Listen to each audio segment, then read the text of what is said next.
నాకు డబ్బున్న వాళ్ళు వద్దు, నాకు దమ్మున్న వాళ్ళు కావాలి.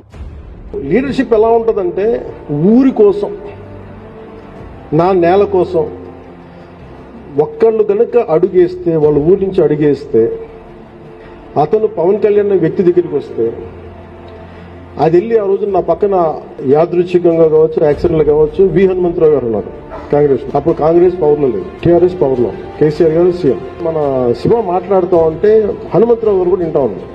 సో నేను చెప్పాను, నేను వెంటనే మన వాళ్ళకి ఎవరికి ఫోన్ చేసి అసలు ముందు దీని మీద ఒకసారి డిస్కస్ చేద్దాం, మాట్లాడుతారు వి హనుమంతరావు గారు అంటే మేము కూడా ఏదైనా చేయమంటావా అన్నాడు.